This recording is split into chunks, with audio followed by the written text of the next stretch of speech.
Hello dears, welcome back to Vinu's vlogs and kitchen. അപ്പോൾ ഇന്ന് ഞാൻ ഉണ്ടാക്കാൻ പോകുന്നത് നല്ല നാടൻ ഉണ്ണിയപ്പമാണ്. ഉണ്ണിയപ്പം ഉണ്ടാക്കാനായിട്ട് ഞാനിവിടെ 3 ഗ്ലാസ് പച്ചരിയാണ് എടുത്തിരിക്കുന്നത്. ഇതൊരു 3-4 പ്രാവശ്യം നന്നായിട്ട് കഴുകിയതിന് ശേഷം വെള്ളമൊഴിച്ച് കുതിർക്കാനായിട്ട് വെക്കുവാണ്. ഞാൻ രാവിലെ മാവരയ്ക്കാനായിട്ട് രാത്രിയാണ് പച്ചരി വെള്ളത്തിലിട്ട് വെച്ചത്. നിങ്ങളൊരു 3 മണിക്കൂർ കുതിർക്കാനിട്ടാൽ മതിയാവും. ഇനി നമുക്ക് ഉണ്ണിയപ്പത്തിലേക്ക് ചേർക്കാൻ ആവശ്യമായ ശർക്കര ഒന്ന് ഉരുക്കിയെടുക്കാം. ഞാനിവിടെ 250 ഗ്രാം ശർക്കരയാണ് എടുത്തിരിക്കുന്നത്. ഇനി ഇതിലേക്ക് 1/2 ഗ്ലാസ് വെള്ളം കൂടെ ചേർത്ത് കൊടുത്ത് ശർക്കര നന്നായിട്ട് ഉരുക്കിയെടുക്കാം. ഇപ്പോൾ നമ്മുടെ പച്ചരി നന്നായിട്ട് കുതിർന്നു വന്നിട്ടുണ്ട്. ഇനി അതിലെ വെള്ളമെല്ലാം മാറ്റി നമുക്കൊരു ജാറിലേക്ക് ഇട്ട് കൊടുക്കാം. ഉണ്ണിയപ്പം ഉണ്ടാക്കാനായിട്ട് നമ്മളിവിടെ വെള്ളമൊന്നും ചേർക്കുന്നില്ല. നേരത്തെ നമ്മൾ റെഡിയാക്കി വെച്ചിരുന്ന ശർക്കര പാനിയാണ് പച്ചരിയിലേക്ക് ചേർത്ത് കൊടുക്കുന്നത്. ഇപ്പോൾ നമ്മുടെ ശർക്കരപ്പാനി റെഡി ആയിട്ടുണ്ട്. ഇനി നമുക്കൊരു അരിപ്പ വെച്ച് പച്ചരിയിലേക്ക് ഒഴിച്ചു കൊടുക്കാം. ഇനി നമുക്ക് പച്ചരി നന്നായിട്ടൊന്ന് അരച്ചെടുക്കാം. ചെറിയ തരികളോടുകൂടി തന്നെ അരച്ചെടുക്കാൻ ശ്രദ്ധിക്കണം. ഇപ്പോൾ ശർക്കരപ്പാനി ചേർത്ത് നമ്മൾ അരി നന്നായിട്ട് അരച്ചെടുത്തിട്ടുണ്ട്. ഇനി അടുത്തായിട്ട് നമ്മളിതിലേക്ക് ചേർക്കാൻ പോകുന്നത് 3 പഴമാണ്. ഞാനിവിടെ കർപ്പൂരവല്ലിയാണ് ചേർത്തിരിക്കുന്നത്. നിങ്ങൾക്ക് പാളയംകുടന കദളിപ്പഴ ചേർക്കാവുന്നതാണ്, ഇല്ലെങ്കിൽ റോബസ്റ്റയാലും മതി. പഴം ചെറിയ കഷ്ണങ്ങളായിട്ട് അരിഞ്ഞ് ചേർത്തതിന് ശേഷം നന്നായിട്ട് അരച്ചെടുക്കണം.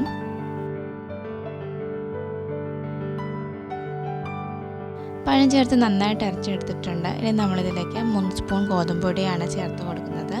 ഉണ്ണിയപ്പം നല്ല സോഫ്റ്റാക്കി കിട്ടാനായിട്ടാണ് ഇത് ചേർക്കുന്നത്. എല്ലാം നന്നായിട്ട് അരച്ചതിന് ശേഷം ഇനി ഇതൊരു പാത്രത്തിലേക്ക് ഒഴിച്ചു വയ്ക്കുവാണ്. ഇനി ഇതിലേക്ക് നല്ലൊരു ഫ്ലേവറിനായിട്ട് 1 സ്പൂൺ ഏലക്ക പൊടിച്ചതാണ് ചേർത്ത് കൊടുക്കുന്നത്. മധുരം ഒന്ന് ബാലൻസ് ചെയ്യാനായിട്ട് 1 നുള്ളു ഉപ്പ് കൂടെ ചേർത്ത് കൊടുക്കാം. മാവ് നന്നായിട്ട് മിക്സ് ചെയ്തതിന് ശേഷം മൂടി വെച്ച് ഒരു 6-8 അവർ നമുക്കിത് പുളിക്കാനായിട്ട് മാറ്റി വയ്ക്കാം. ഒരു 8 അവറൊക്കെ കഴിഞ്ഞതിന് ശേഷം നമുക്കിത് ചുട്ടെടുക്കാം. ഇപ്പോൾ ഒരു 8 അവർ കഴിഞ്ഞിട്ടുണ്ട്. ഇനി നമുക്ക് ഉണ്ണിയപ്പത്തിലേക്ക് ചേർക്കാൻ ആവശ്യമായ തേങ്ങക്കൊത്തൊന്ന് വറുത്തെടുക്കാം. ഒരു ചട്ടി ചൂടാന് ശേഷം അതിലേക്ക് ആവശ്യമായ നെയ്യ് ഒഴിച്ചു കൊടുക്കുവാണ്. കൂടെ ചെറിയ കഷ്ണങ്ങളായിട്ട് അരിഞ്ഞ തേങ്ങക്കൊത്ത് ഇട്ട് കൊടുക്കാം. തേങ്ങ നന്നായിട്ട് ഫ്രൈ ആയതിനു ശേഷം ഇതിലേക്ക് കുറച്ച് എള്ള് കൂടെ ചേർത്ത് കൊടുക്കുവാണ്. തണുത്തതിന് ശേഷം ഇത് രണ്ടും നമുക്ക് ഉണ്ണിയപ്പത്തിൻ്റെ മാവിലേക്ക് ചേർത്ത് കൊടുക്കാം. അപ്പോൾ നമ്മൾ ഉണ്ണിയപ്പത്തിൻ്റെ മാവ് റെഡിയാക്കുമ്പോഴേക്കും അത് ഒരുപാട് തിക്കോ ലൂസോ ആവാൻ പാടില്ല. നമ്മൾ ദോശമാവിനേക്കാളും കുറച്ചുകൂടെ ഒരു തിക്ക് കൺസിസ്റ്റൻസിയിലായിരിക്കണം ബാറ്റർ.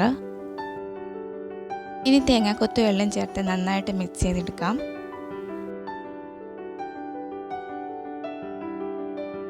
അപ്പോൾ ഉണ്ണിയപ്പം ഉണ്ടാക്കാനായിട്ട് ഞാനൊരു ഉണ്ണിയപ്പ പാത്രം അടുപ്പത്ത് വെച്ചിട്ടുണ്ട്.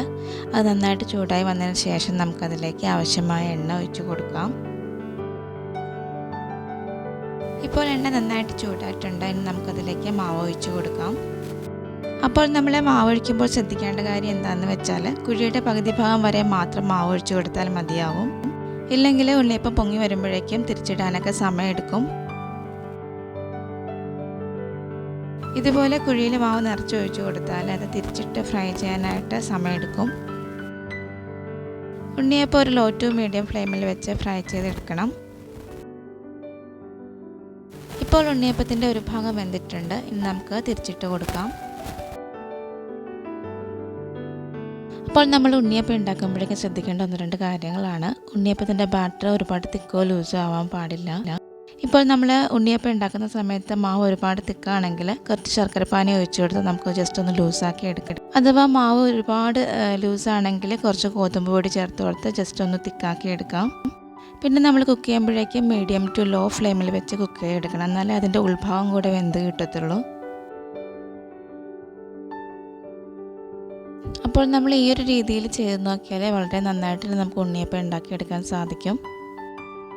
2 സൈഡ് നന്നായിട്ട് കുക്കായിട്ട് ഒരു ഗോൾഡൻ ബ്രൗൺ കളർ ആകുമ്പോഴേക്കും നമുക്കിത് എണ്ണയിൽ നിന്ന് കോരിയെടുക്കാം.